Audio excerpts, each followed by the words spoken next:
Shalom, kita bertemu kembali di dalam kasih Tuhan, semua karena kebaikan dan anugerah Tuhan yang begitu indah dalam kehidupan kita sebagai anak-anaknya.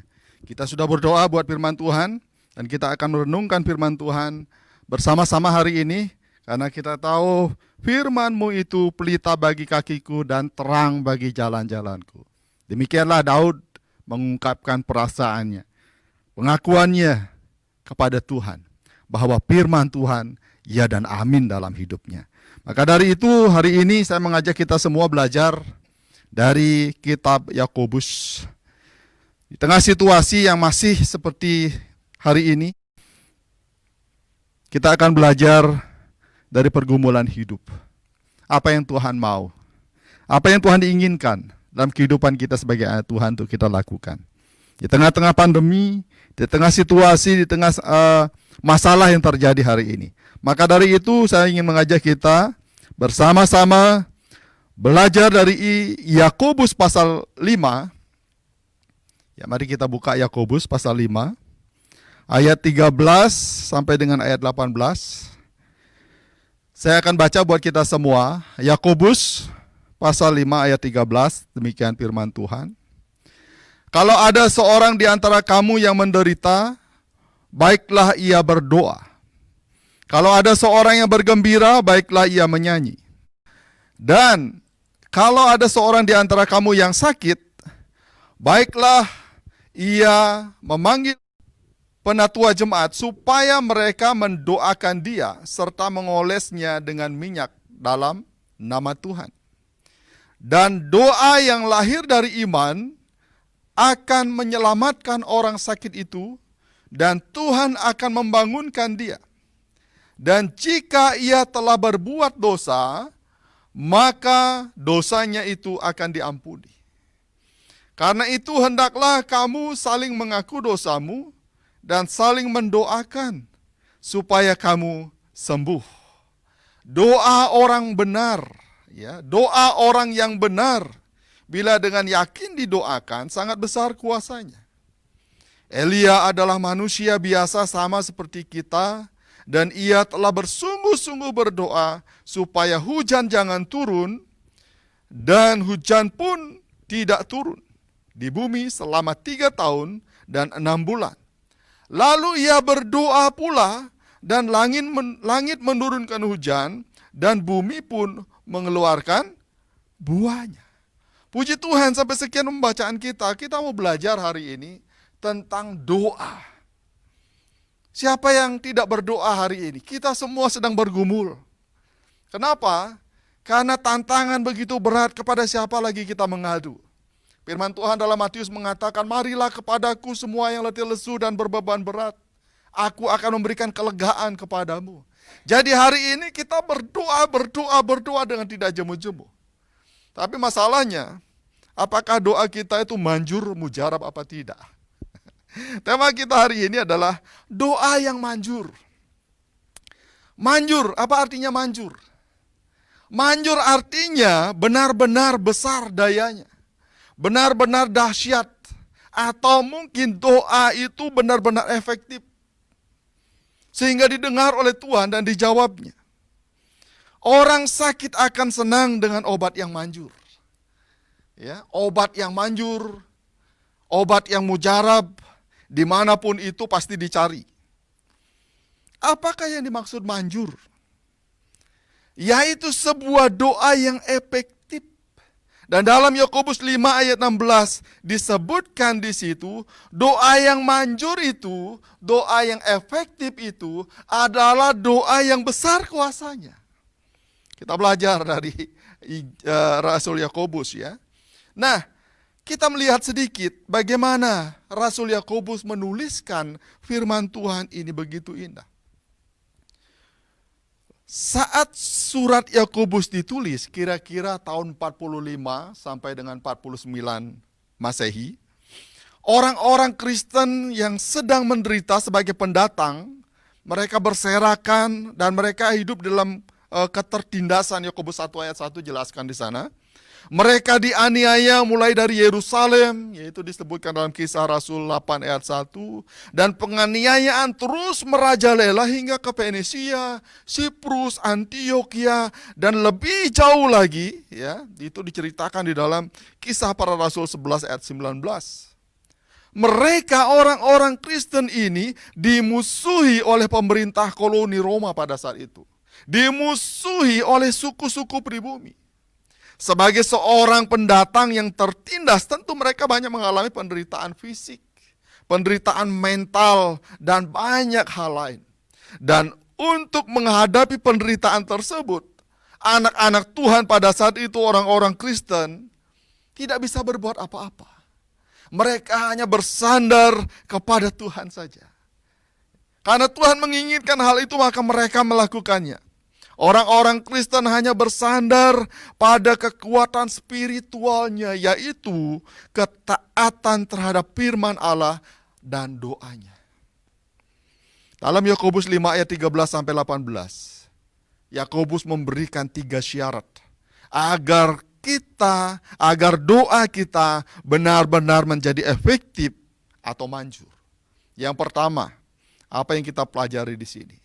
Kenapa orang-orang Kristen pada saat itu tetap bertahan, tetap teguh di dalam imannya? Karena mereka memahami doa orang benar itu besar kuasanya. Yang pertama, apa yang Rasul Yakobus ingin sampaikan bagi kita hari ini, sampai doa mereka menjadi efektif. Yang pertama adalah doa orang benar. Yakobus pasal yang kelima ayat 16. Doa orang yang benar sangat besar kuasanya dan ada hasilnya. Dalam frase doa orang yang benar terdapat 2 hal yang tidak dapat dipisahkan. Doa yang pertama dan orang benar. Artinya apa? Artinya doa yang manjur terdiri dari orang yang berdosa dan isi doanya adalah benar. Nah, untuk berobat ke dokter yang penting dapat resep lalu beli obat, kan itu yang penting biasanya. Untuk membeli barang di toko yang penting dapat barangnya. Untuk mengambil tabungan di bank yang penting dapat uang. Semua itu dapat kita lakukan tanpa harus memiliki hubungan yang spesial atau hubungan yang khusus di antara kita dengan mereka. Tetapi untuk berdoa, ya ini berbeda ini. Untuk berdoa, meminta sesuatu kepada Tuhan, kita harus, saya katakan, kita tidak bisa seperti itu. Kita harus memiliki hubungan yang benar dengan Tuhan. Kita harus memiliki hubungan yang benar terhadap Allah kita. Apa yang dimaksud dengan benar? Apa yang dimaksud dengan benar di situ? Yaitu orang yang secara yuridis, karena iman kepada Kristus, dinyatakan benar di hadapan Allah. Ada 2 ayat yang menguatkan posisi kita sebagai orang benar. Yang pertama dalam Roma 5 ayat 1. Apa dikatakan di situ? Sebab itu kita yang dibenarkan berdasarkan iman, kita hidup dalam damai sejahtera dengan Allah melalui Tuhan kita, Yesus Kristus. Yang kedua, dalam 2 Korintus 5 ayat 21, dia yang tidak mengenal dosa telah dibuatnya menjadi dosa karena kita, supaya dalam dia kita dibenarkan oleh Allah. Nah, Bapak Ibu, sidang jemaat yang saya kasih di dalam Tuhan Yesus, konsep kata pembenaran dilatar belakangi dari sebuah pengadilan. Ketika saya atau kita semua yang bersalah seharusnya dihukum.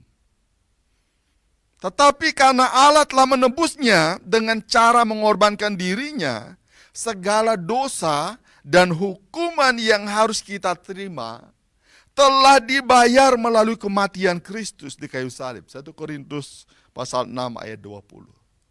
Jadi dengan demikian, jika kita orang berdosa datang kepada Yesus dan menerimanya sebagai Tuhan dan Juru Selamat, penebus dosa kita, maka segala dosa kita diampuni dan kita dinyatakan sebagai orang benar. Lalu bagaimana hidup orang benar itu? Dalam Kejadian 4, itu bercerita tentang kisah Kain dan Habel. Dua kakak beradik, Kain dan Habel, sedang berdoa, memberikan persembahan kepada Tuhan. Lalu pertanyaannya, mengapa persembahan dan doa atau korban Kain ditolak, dan mengapa doa dan korban Habel diterima? Apakah korban Habel diterima karena bagus, sedangkan korban Kain tidak? Atau dikatakan jelek? Kita coba lihat di 1 Yohanes pasal 3 ayat 12. Itu jawaban di situ. Kenapa? Ternyata bukan korban Kain yang jelek, tetapi kehidupan Kain dan segala perbuatannya adalah jahat. Ya, itu jawabannya di situ. Ternyata bukan korban Kain yang jelek atau doanya yang jelek, tetapi kehidupan Kain dan segala perbuatannya adalah jahat. Begitu juga sebaliknya. Adapun Habel hidupnya benar di hadapan Allah. Doa yang manjur dimulai dari hidup orang yang benar. Orangnya lebih penting daripada doanya. Ya, orangnya lebih penting daripada doanya. Datanglah kepada Yesus.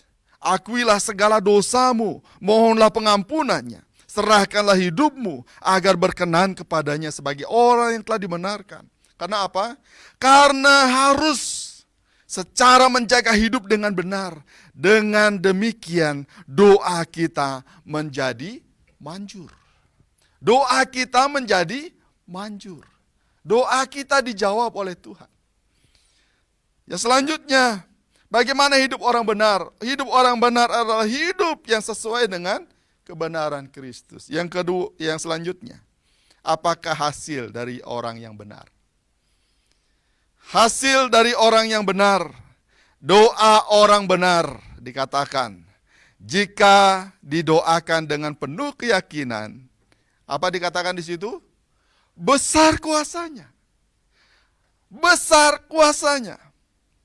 Dalam konteks surat Yakobus ini, doa orang benar akan memberikan jalan keluar dari masalah yang sangat kompleks. Ya, saya katakan, doa orang benar akan memberikan jalan keluar. Doa akan membawa hikmat. Pasal 1 ayat 5. Menjadikan kuat dalam menghidup pencobaan, dalam menghadapi pencobaan. Itu pasal 1 ayat 12. Memberikan kekuatan dalam penderitaan, pasal 5 ayat 13. Menyembuhkan orang sakit, pasal 5 ayat 15. Menyucikan dosa, pasal 5 ayat 15.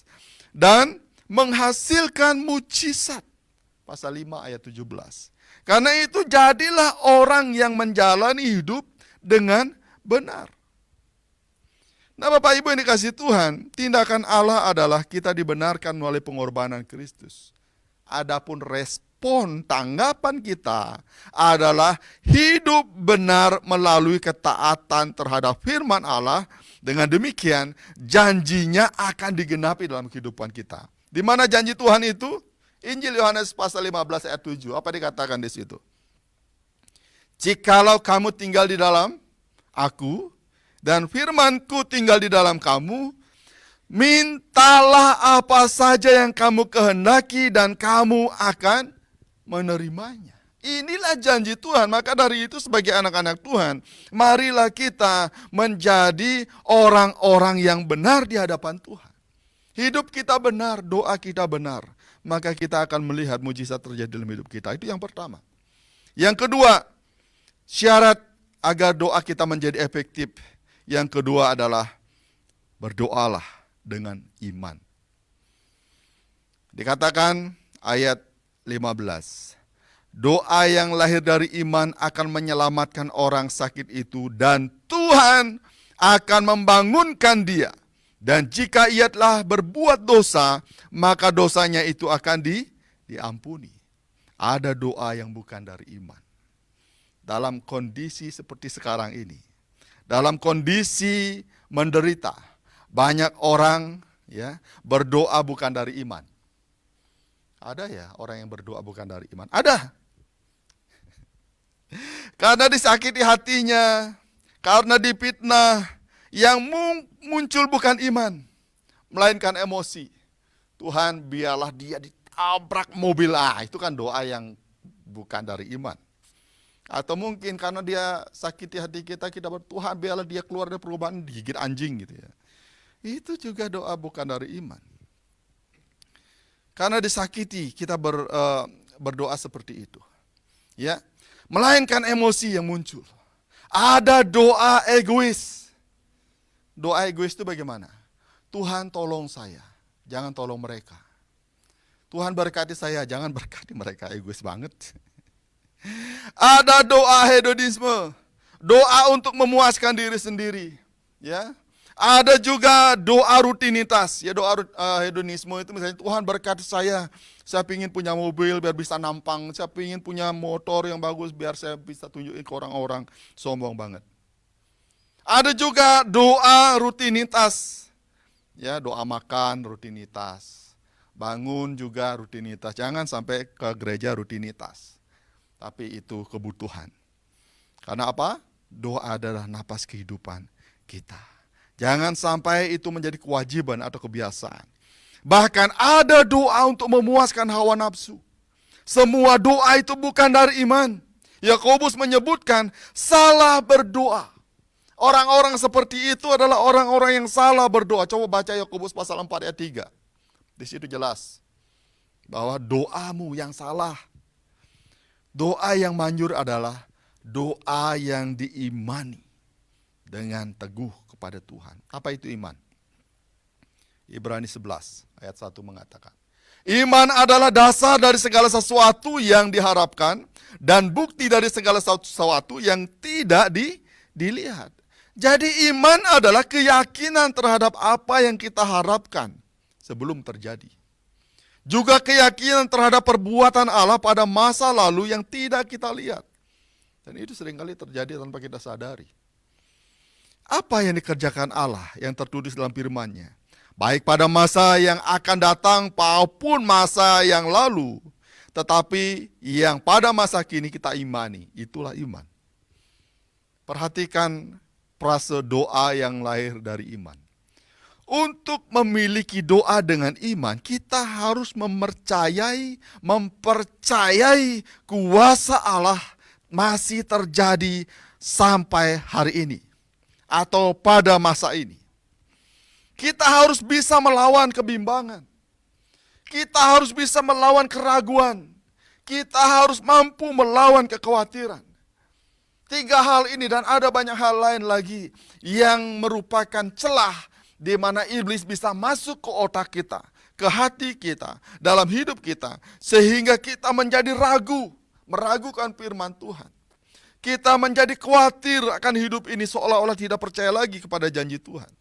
Kita menjadi bimbang, benar tidak firman Tuhan ini. Disitulah celah iblis masuk.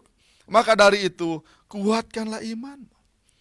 Lawanlah kebimbangan, keraguan-raguan, kekhawatiran itu. Karena Yakobus 1 ayat 6 mengatakan apa?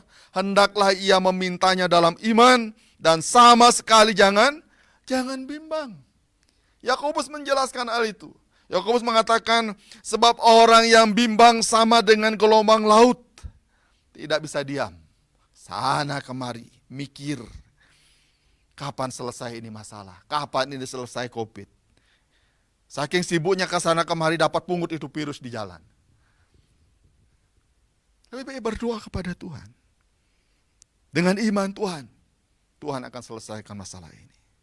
Doa dengan iman akan menjadi doa yang manjur. Dalam konteks pasal 15 ayat 15. Doa tersebut akan menyelesaikan masalah jasmani kita dan akan menyelesaikan masalah rohani kita. Apapun pergumulannya bisa diselesaikan dengan doa atas dasar iman. Karena Matius 21 ayat 22 mengatakan demikian. Apa saja yang kamu minta di dalam doa dengan penuh kepercayaan. Penuh kepercayaan itu bisa dikatakan dengan penuh iman kamu akan menerimanya. Jadi Bapak Ibu, Sebagai orang-orang percaya, anak-anak Tuhan, hari ini kita diajarkan. Yang kedua, berdoalah dengan iman. Ini syarat supaya doa kita efektif, supaya doa kita manjur. Yang ketiga, yang terakhir dikatakan apa? Berdoalah dengan sungguh-sungguh. Bukan main-main. Karena apa? Ini yang Tuhan ingin tekankan bagi kita. Seringkali kita berdoa ala kadarnya. Tuhan, terima kasih berkat-Mu ini, amin. Cukup. Mau makan kan begitu.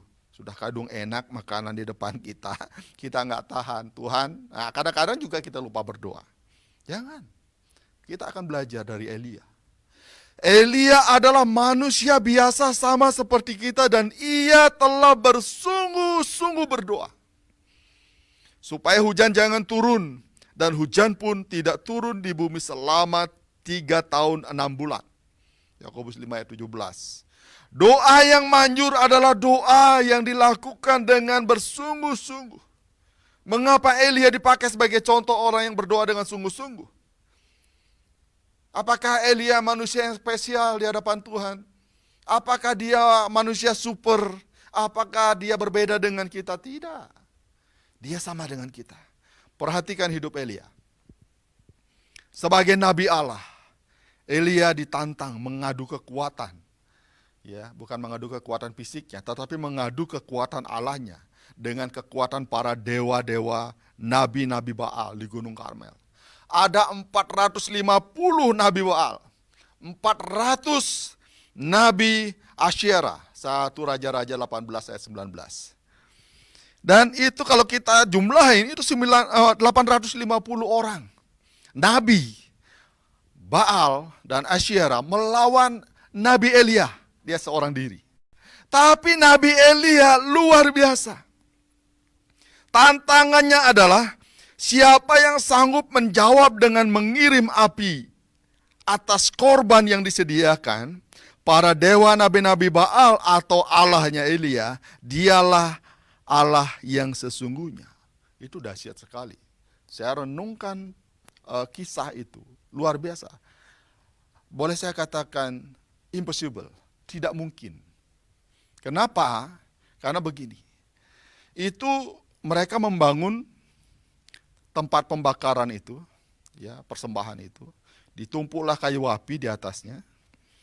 Lalu ditaruhlah itu korban. Ya. Setelah itu disiram lagi dengan air. Secara manusia tidak mungkin terbakar. Secara manusia nggak mungkin. Bahkan kita mau bakar serabut kelapa yang sedikit basah aja, yang tidak kena air, sedikit lembab aja, susahnya minta ampun. Apalagi ini digenangin air, luar biasa. Coba baca itu. Tetapi apa yang terjadi? Akhirnya Elialah pemenangnya. Dan bukan itu saja. Tuhan memberkati dengan hujan yang luar biasa. Setelah lama kekeringan. Tuhan dari surga menurunkan api yang dahsyat. Memakan habis itu korban sampai dengan air-airnya kering di situ. Itu saya katakan luar biasa. Inilah masa jaya saat berkemenangan bagi Elia. Namun euforia itu tidak lama, tidak berlangsung lama. Setelah didengar oleh Isabel ya, dan dia mengancam untuk membunuh Nabi Elia, dia melarikan diri. Dia mengatakan, cukuplah itu sekarang ya Tuhan, ambillah nyawaku sebab aku ini tidak lebih baik daripada nenek moyangku. Jadi doa Elia sungguh-sungguh luar biasa dahsyat sekali. Dia manusia sama dengan kita. Kita bisa melakukannya. Jikalau kita kembali ke bagian pertama tadi, kita orang benar yang berdoa dengan iman, dan iman itu kita bawa dengan kesungguhan hati kepada Tuhan, maka itu akan terjadi. Dan penulis surat Yakobus mengatakan bahwa Elia adalah manusia biasa sama seperti kita. Saat jaya bersorak kemenangan, kemudian saat menghadapi masalah berat, frustasi. Namun bedanya dengan kita adalah doa Elia sungguh-sungguh, sedangkan doa kita tergantung suasana hati dan tergantung situasi. Ya, itu yang terjadi dalam kehidupan kita sebagai anak Tuhan. Jika kita ingin doa kita manjur, kita harus berdoa dengan sungguh-sungguh. Elia manusia biasa, namun doanya luar biasa. Sungguh-sungguh. Doa yang sungguh-sungguh bisa berarti doa dengan tidak jemu-jemu. Lukas 18 ayat 1. Doa dengan tidak putus-putusnya. Efesus 6 ayat 18. Doa dengan tekun. Kisah para Rasul 12 ayat 5. Doa dengan sepenuh hati. Kisah para Rasul 1 ayat 14. Ada satu contoh lagi untuk mengakhiri khotbah saya hari ini. Kesaksian Hana, istri Elkana, maaf. Hana juga memberikan contoh bahwa doanya sungguh-sungguh. Ia divonis mandul, tidak akan punya anak. Ya, dia divonis mandul. Ia direndahkan oleh Penina. Ia ke rumah Tuhan. Dia datang ke rumah Tuhan. Ia datang ke gereja. Berdoa sungguh-sungguh sehingga ia kehabisan suara. Hanya bibirnya yang komat kamit bergerak-gerak dikatakan di situ. 1 Samuel 1 ayat 13. Dan itu diamat-amati oleh Imam Eli pada saat itu. Doa akan menjadi sungguh-sungguh jika kita menghadapi masalah dengan sungguh-sungguh. Doa yang sungguh-sungguh ini akhirnya dikabulkan.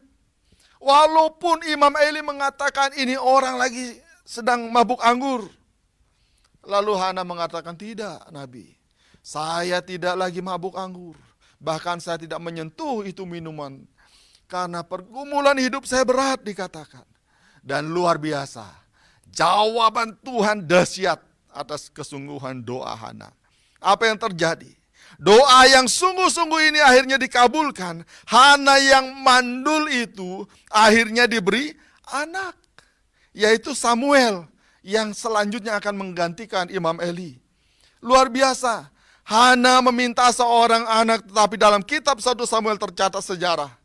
Tuhan memberikan bukan hanya sekedar anak kepada Hana, tetapi memberikan nabi di dalam perutnya. Hana meminta seorang anak, tetapi Tuhan memberikan seorang nabi. Luar biasa.